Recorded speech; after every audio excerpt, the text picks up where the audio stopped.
The sun was a hammer, and the dust was its anvil. She stood bound to the hitching post, a place meant for beasts of burden, and felt the slow, baking heat press the life from the very air she breathed.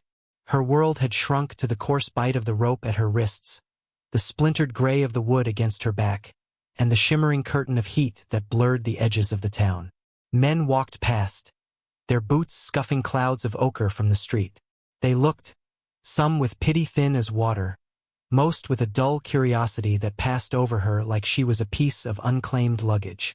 Women, clutching shawls tight despite the heat, whispered behind their hands, their words lost to the vast, indifferent sky. She did not meet their eyes. Her gaze was fixed on a point far beyond them all, a place in the air where memory and future ceased to exist. She had been left, a failed transaction, a piece of mail returned to sender, only there was no sender to return to. She had been there since morning, when the man whose name she never truly knew had cinched the ropes tight and told the town constable she was payment for a debt he could not settle. The constable had spat, shrugged, and walked away. Now, as the sun began its slow bleed toward the horizon, painting the dust in hues of blood orange and bruised purple, a new kind of silence fell. The townsfolk retreated into the yellow squares of light that were their homes, leaving her to the coming chill. The wind picked up, a low moan that skittered grit across her bare arms. It felt like the land itself was sighing, tired of the small, cruel dramas of men. She closed her eyes, not in prayer, but in a final, weary surrender. The world could have her. It had already taken everything else. A shadow fell over her then, long and solid, blocking the last of the dying light. She did not open her eyes. It was just another shape in the darkness, another pair of boots come to stare. But these boots did not move on. They stood planted in the dirt, silent, waiting. She heard the faint creak of worn leather, the soft scrape of a hand against a coarse duster. Still, she did not look. Hope was a fool's game, and she had stopped playing long ago. The silence stretched, thicker than the dust. It was not the empty silence of abandonment, but a heavy, breathing quiet. Then came a sound, small and sharp, the snick of a blade opening. Her eyes flew open. A man stood before her, his face a landscape of its own, carved by sun and wind and some deep, abiding sorrow that lived behind his eyes. He was not young. His hair was the color of ash, his hands calloused and cracked around the handle of a small, sharp knife. He did not look at her face, but at the ropes that bound her. He carried whole winters in his eyes. He lifted the knife. He did not speak. His movements were slow, deliberate, as if he were mending a fence or carving a piece of wood. The blade slid between the rope and the post, sawing with a quiet, rasping sound. The first rope fell away, and a shock of release, cold and painful, shot up her arm. He moved to the other wrist, his knuckles brushing against her skin for a fleeting, accidental second. His hand was rough, but the touch was so careful it was barely a touch at all. The second rope parted. Her hands fell to her sides, numb and tingling, heavy as stones. She stared at her freed wrists, at the angry red welts there. She did not understand. He folded the knife with another quiet click and slipped it back into his coat. He still had not met her gaze. He turned, and for a moment she thought he would walk away, leaving her standing there, untethered and just as lost. Instead, he looked toward the constable's office, where a lantern now cast a sickly glow.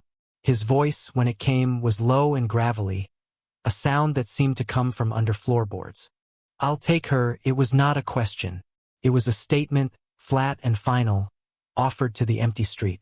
He reached into his pocket and pulled out a few coins, worn smooth with use. He walked to the constable's door, tossed them onto the porch where they landed with a dull clink, then turned back. He finally looked at her. His eyes were not cruel, nor were they kind.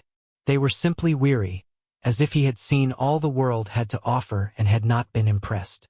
He gave a short, almost imperceptible nod toward the edge of town, an unspoken command. "Follow." He did not offer a hand. He did not offer a word of comfort. He simply turned and began to walk, his worn duster trailing behind him like a wing. For a long moment, she remained rooted to the spot, the dust swirling around her ankles. The wind turned mean, whispering of cold nights and open plains. She looked at the dark shapes of the houses, the closed doors, the empty street. Then she looked at the man's retreating back, a solitary figure moving into the deepening twilight. He was all there was. With a breath that felt like she was inhaling ground glass, she took a step, then another, her bare feet protesting against the cold, hard-packed earth. She followed. The journey was a long stretch of silence, broken only by the crunch of his boots and the soft, pained shuffle of her own feet. The town dissolved behind them into a smear of weak light, and soon there was only the vast, star-dusted dark and the hulking shapes of mesas against the sky. The land itself was holding its breath. He walked at a steady, unhurried pace, never looking back to see if she was there, but she knew he was listening for her footfalls. Once, she stumbled, a sharp stone turning under her sole. A cry, small and thin, escaped her lips before she could swallow it. He stopped. He did not turn around, but his shoulders tensed. He waited. After a moment, she pushed herself up and started walking again, biting her lip against the pain. He resumed his pace, but it was slower now, more measured. A few minutes later, he stopped again. He unhooked a canteen from his belt and set it on the ground between them without a word. He walked a few paces away and stood with his back to her, looking out at the endless dark. She stared at the canteen, a dark, metal moon in the dirt. Her throat was a desert. With trembling hands, she picked it up, unscrewed the cap, and drank. The water was cool and clean and tasted of life. It was the first kindness she had known in an age. His homestead was a small, defiant shape against the vast emptiness. A cabin, a barn, and a few stark fences, all of it looking as weathered and tired as the man himself. It was a place that had been clinging to the earth for a long time, holding on against wind and snow and loneliness. A single light burned in a window, a pale yellow eye in the gloom. As they drew closer, she saw a small, fenced-off patch of ground near the house. A simple wooden cross stood at its head, stark and lonely. He did not look at it, but she felt the weight of it settle in the air between them. He pushed open the cabin door, which groaned in protest. The single room inside was spare and clean. A stone hearth, a rough-hewn table with 2 chairs, a narrow bed in one corner, and shelves holding a few tins and sacks of flour. The air smelled of wood smoke, old wool, and something else. A lingering absence, the ghost of a life that was no longer lived there. It was the smell of his grief. He gestured toward the hearth, where embers still glowed. Sit. She hesitated at the threshold, a creature of the outside world, afraid to bring her dirt and her sorrow into this quiet space. He seemed to understand. He went to a trunk at the foot of his bed, pulled out a thick, gray blanket, and laid it on the floor near the fire, a good distance from his own chair. It was an unspoken contract. This is your space. You are safe here. He ladled stew from a pot hanging over the coals into 2 bowls. He set one on the floor near the blanket, along with a piece of bread. He sat in his chair and ate in silence, his gaze on the fire. She watched him for a moment, then sank onto the blanket, her aching body grateful for the warmth. The stew was thick with potatoes and some kind of meat, and it warmed her from the inside out. They ate in a shared silence that was no longer empty, but filled with the crackle of the fire and the sound of the wind howling outside the sturdy walls. When she was finished, she placed the empty bowl by the hearth. He took it without a word, along with his own, and set them aside. He looked at the door, then back at her. His voice was low. I don't lock doors, it was a promise, a declaration. He banked the fire, leaving the room in the soft, flickering orange of the embers. He lay down on his narrow bed, fully clothed, and pulled a thin blanket over himself. She curled up on her pallet on the floor, wrapping the thick wool around her. For the first time in more nights than she could count, she was not cold. She was not bound. and the darkness did not feel like a threat. Days bled into one another, measured not by a calendar but by the rising and setting of the sun. A routine formed without words, a quiet dance of shared labor. He would rise before dawn, his movements quiet so as not to wake her. She would hear the scrape of his boots, the splash of water from the pump, and then he would be gone, out to the barn or the fields. When she rose, the fire would be stoked, a pot of coffee warming by the embers. At first she stayed inside, a ghost in his house. She swept the floorboards until they were clean of every speck of dust. She scrubbed the soot from the hearth. She took his worn shirts and mended the seams with thread she found in a small wooden box, her stitches small and neat. She was earning her keep. That was the bargain she made with herself. One morning, he came in from the fields, his hands caked with dirt, and found a loaf of bread cooling on the table. It was lopsided and a little burnt on the bottom. He stopped in the doorway and just looked at it. She stood by the hearth, her hands twisted in her apron, her heart a frantic bird in her chest. He walked to the table, broke off a piece, and ate it. He chewed slowly, his expression unreadable. He swallowed. "A little dry," he said, his voice flat. Her shoulders slumped. "A failure." He broke off another piece. "You didn't complain about mine." A flicker of something, not quite a smile, but the memory of one, touched the corner of his mouth before it vanished. She watched him eat half the loaf, and a warmth spread through her chest that had nothing to do with the fire. That loaf died in vain, she thought, and the absurdity of it almost made her laugh. It was the first humorous thought she'd had in a year. She grew bolder. She started following him out of the house, keeping a respectful distance. She learned the rhythm of his work. She learned to feed the chickens, their clucking a cheerful, mindless sound in the vast silence. She learned to pull weeds from the stubborn garden patch, her fingers finding a strange comfort in the feel of the cool, dark earth. He never told her to do these things. He would simply leave a bucket or a tool where she could find it, and when he returned, the task would be done. One afternoon, while gathering eggs, she wandered to the small, fenced-off grave. The wooden cross was weathered, the name on it smoothed away by wind and rain. A few stubborn prairie flowers grew near the fence line. She picked a handful of them, small, hardy blossoms of pale blue, and laid them at the base of the cross. She did not know who was buried there, but she knew the shape of the loss it represented. It was the same shape that lived in his eyes. When he came back from mending a far fence line, he stopped and looked at the flowers. He stood there for a long time, his hat in his hands, before he went inside the house. He did not mention it, but that evening he laid an extra log on the fire, and the cabin felt warmer than usual. The silence between them began to change. It was no longer a void but a shared space, comfortable and known. Sometimes, in the evenings, she would hum, a quiet, tuneless sound from a life she barely remembered. He never told her to stop. He would simply sit and clean a harness or sharpen a tool, the rasp of his work a steady counterpoint to her melody.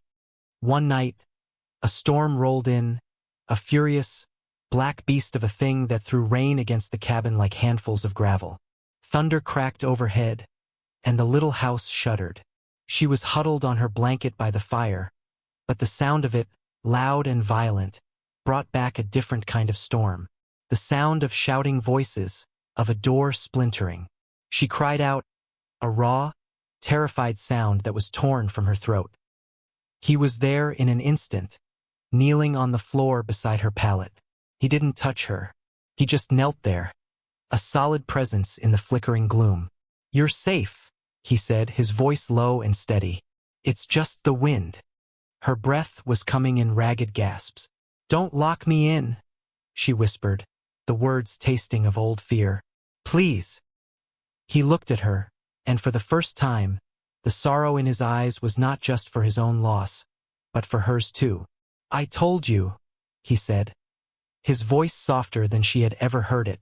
"I don't lock doors." He stayed there until her trembling subsided, until the storm in her mind passed, leaving only the sound of the rain drumming on the roof. A week later, She found a shawl draped over the back of her chair at the table. It was soft wool, a deep and gentle blue, and it still held the faint scent of the general store. It was not a necessity. It was a gift. That night, she wore it, the warmth of it a tangible kindness against her skin. She looked at him across the firelight, and a question she had been holding for weeks finally surfaced. "Why?" she asked, her voice barely a whisper. "Why did you take me?" He looked up from the bridle he was mending, his hands still. He considered the question for a long time, the firelight carving deep shadows on his face. "The ground is hard here," he said at last. "A person shouldn't have to face it alone." He didn't say anything more. He didn't need to. In that simple statement, she understood. He wasn't just talking about the prairie. He was talking about the hard ground of life, of loss, of starting over. He had been alone on his patch of ground. And so had she. Now they were not. The first harbinger of trouble was not a sound, but a feeling, a change in the air, a stillness that was not peaceful but watchful. Silas felt it first. He was splitting logs by the barn, the rhythmic thud of his axe the only sound, when he straightened up and scanned the horizon. There was nothing there but the endless roll of the plains and the pale, washed-out blue of the sky. But the wind carried a different scent, something other than dust and sage. It smelled of horses, too many of them, and the faint, acrid tang of sweat and cheap tobacco. She felt it too. She was hanging laundry on the line, the white sheets snapping in the breeze, when a shadow seemed to pass over the sun. She looked up. The sky was clear, but the chickens had gone quiet, huddled together near the coop. The land was listening. She gathered the clothespins into her apron, her movements suddenly quick and nervous, and went inside the cabin. They did not have to wait long. They appeared as a dark smudge on the eastern ridge, a smudge that slowly resolved into 3 riders. They moved at a confident, unhurried pace, as if they owned the ground they were covering. As they drew nearer, she recognized the man in the lead. Jedediah. He rode with a lazy arrogance, his hat tipped back, a cruel smile playing on his lips. He was the man who had tied her to the post, the man who had cast her off like a broken tool. Silas came and stood on the porch, his axe still in his hand, held loosely at his side. She came to stand in the doorway behind him, her hand gripping the rough wood of the frame until her knuckles turned white. She could feel the familiar cold dread coiling in her stomach, the old instinct to shrink, to become invisible. But then she felt the solid, unyielding presence of Silas in front of her, and the solid wood of the doorframe beneath her hand. This was her home. He was her shelter. The dread was still there, but for the first time it was met by something else. A small, hard kernel of defiance. Jedediah and his men reined in their horses a few yards from the porch, kicking up a cloud of dust that settled slowly over the yard. The horses stamped and blew, their harness leather creaking. "Well now, Silas," Jedediah said, his voice slick with false bonhomie. "Heard you'd taken in some stray stock. Came to collect what's mine." His eyes slid past Silas to where she stood in the doorway, and his smile widened. It was a predator's smile. He looked her up and down, taking in the clean dress, the way her hair was neatly tied back, the shawl around her shoulders. "Looks like you cleaned her up right nice. I'll be taking her back now. The debt's been paid." Silas did not move. His gaze was fixed on Jedediah, as calm and unyielding as a granite boulder. "She's not stock," he said, his voice dangerously quiet. "And she's not yours." Jedediah laughed, a short, ugly sound. "I got a bill of sale, old man. Paid for her passage. She's property. Same as a horse or a plow. Now, are you gonna step aside? Or do my boys here have to teach you some manners?" The 2 men with him shifted in their saddles, their hands resting near the pistols on their hips. The world seemed to shrink to the space of that small, dusty yard. The sun beat down.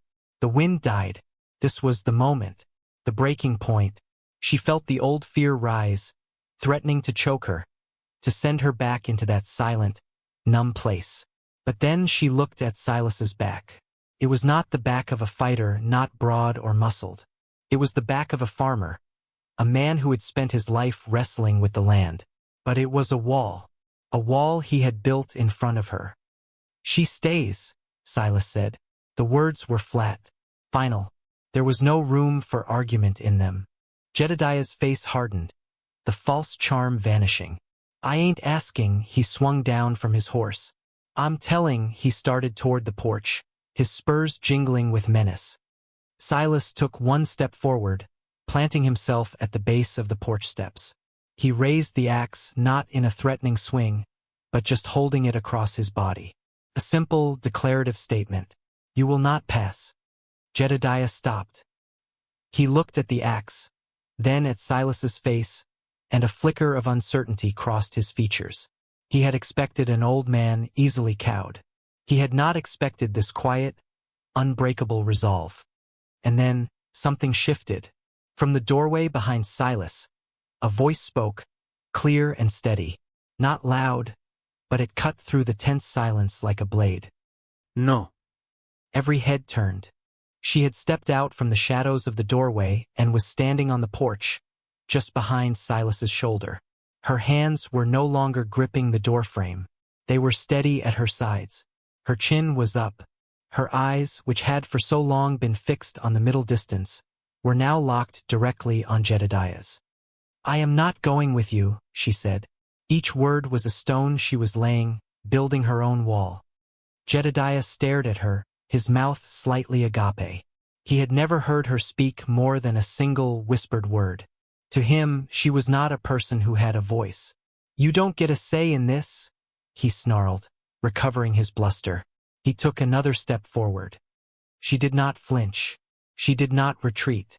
She simply looked him in the eye, and in her gaze he saw not fear, but a cool, quiet contempt that unsettled him more than any weapon could.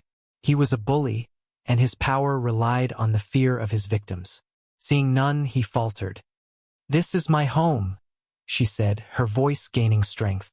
She glanced at Silas, a fleeting, powerful connection that passed between them. They were a unit, a fortress of two. Jedediah looked from her face to Silas's, and back again. He saw the axe. He saw the unyielding man holding it. But most of all, he saw the woman who was no longer a voiceless object. He saw two people who would not be broken and would not be moved. His men looked at him, then at each other, their own confidence beginning to fray. This wasn't the easy job they'd signed on for. With a curse, Jedediah spat in the dust. He had lost. He knew it. His authority had been built on sand, and it had just been washed away by a quiet man and a woman who had found her voice. "You can have the broken thing," he sneered, trying to salvage a shred of his pride. He swung back onto his horse, yanking viciously on the reins. He gave them one last, hateful glare. "This land will swallow you both." Then he wheeled his horse around and galloped away, his men scrambling to follow, leaving only a cloud of bitter dust hanging in the air. The dust settled. The sound of the hoofbeats faded into the vast silence of the plains. For a long time, neither of them moved. Silas slowly lowered the axe. His knuckles were white where he gripped the handle. She let out a breath she hadn't realized she was holding, a long, shuddering sigh of release. The strength that had held her up drained away, and her knees felt weak. He turned to her, his face grim, his eyes searching hers. "You didn't run," he said, his voice rough with emotion. "You didn't move," she replied, her own voice trembling slightly. A look passed between them, a silent acknowledgement of the battle they had just won. It was more than a shared victory. It was a confirmation, a sealing of their bond. He took a step up onto the porch and stood before her. He gently took her hand, the one that had held the doorframe so tightly. His callous thumb brushed over her white knuckles.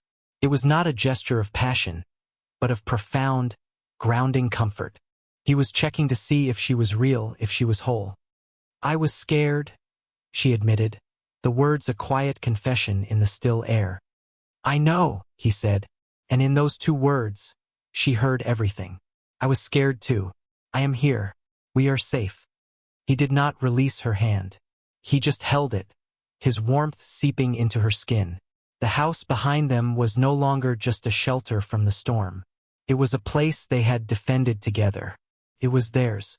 The sun began to set, and the light that washed over the prairie was no longer harsh, but soft and golden, the color of promise. That night, the fire in the hearth burned brighter. They ate their stew in the usual quiet, but the silence was different now. It was a silence of peace, of settled things. After the meal, he did not immediately turn to his mending. He just sat watching the flames. "Lena," he said, his voice soft. She looked up, startled. It was the name on the wooden cross. His wife's name. For a moment, she thought he was lost in a memory. He saw the confusion in her eyes. "No," he said, shaking his head slightly. "Not her. You," he looked at her, his gaze clear and direct. "I think you look like a Lena." He was giving her a name. Not the name she was born with, a name that belonged to a ghost of a girl from a forgotten life. He was giving her a new one. A name for the woman who had stood on the porch and faced down her past. A name for the woman who put flowers on a grave and baked lopsided bread. A name that belonged here in this house with him. Tears welled in her eyes, hot and sudden. They were not tears of sorrow, but of a joy so deep it was painful. She could not speak. She could only nod, the movement small and jerky. Lena, settled over her like the soft blue shawl. Felt right, felt like her own skin. The next morning he went out early. When she woke, she found him standing by the hearth, holding the tattered, filthy dress she had been wearing when she arrived. He had kept it in a corner of the barn. He held it out toward the fire.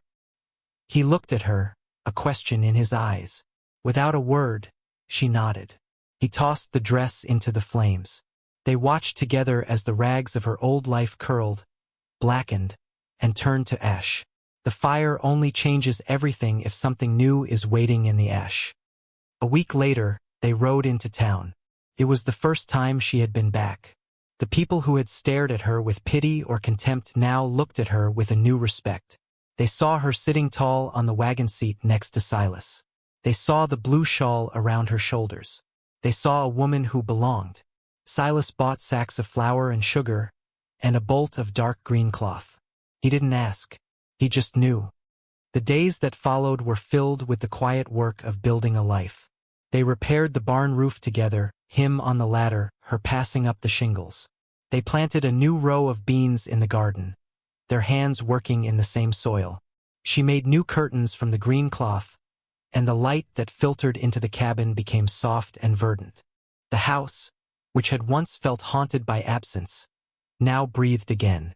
It was filled with the smell of baking bread, the sound of her quiet humming, the steady presence of two people stitching their lives together with raw thread. One evening, they sat on the porch, watching the stars prick the vast, velvet darkness. It was a familiar ritual, a quiet end to their days. But tonight, she did not sit on the step below him. She sat in the chair beside him, the one that had always been empty. She leaned her head against the weathered wood of the cabin, the same which she had once clung to in fear. Now it was the wall of her home. He reached over and took her hand. His fingers, rough and calloused, intertwined with hers, felt as natural as breathing. They did not need to speak of love or promises. The words were there in the shared silence, in the warmth of their joined hands, in the steady, beating heart of the home they had built in the middle of nowhere. The land was still hard, the wind still blew cold in the winter, but they were no longer facing it alone. The final image was not one of rescue, but of creation. Two broken pieces, set so close together that they had, against all odds, become whole again. This story, it ain't just about rescue. It's not about a strong man saving a damsel. That's too easy a tale, and the truth is rarely easy. This is a story about the quiet courage it takes to build a home in the ruins of a life. It's about how sometimes, the deepest kindness isn't spoken in fancy words, but in a shared meal, a warm blanket, a door left unlocked. It's about the silent promise in the words, "I don't lock doors." That's a vow more powerful than any made in a church. We all have a version of that hitching post. A place where we've been tied up by fear, by loss, by the careless cruelties of the world. We wait in the dust, thinking we're alone. And maybe we are for a time. But this story whispers a different possibility. It says that even in the most desolate landscapes, someone might see you. Not as a problem to be fixed or an object to be claimed, but as a person deserving of a safe place to stand. And the naming, that's the heart of it all, isn't it? To be seen for who you are becoming, not who you were forced to be. Jedediah saw property. The town saw a disgrace. Silas saw a woman who needed a space to heal, and in time he saw Lena. He gave her a name that fit her newfound strength, and in doing so, he helped her live up to it. So here's your naming. You are not your scars. You are not the ropes that bound you. You are the quiet resilience that gets you through the day. You are the courage it takes to accept a simple kindness. You are the builder of your own home, even if you have to start with nothing but 2 hands and a stubborn heart. Look for the silent gestures of grace in your own life, the offered canteen, the steady presence that asks for nothing in return. And if you're brave enough to accept it, if you're brave enough to offer it, you might just find that the wilderness inside you can finally blossom. You might find you can build a life on that hard ground, a life that feels at long last like your own.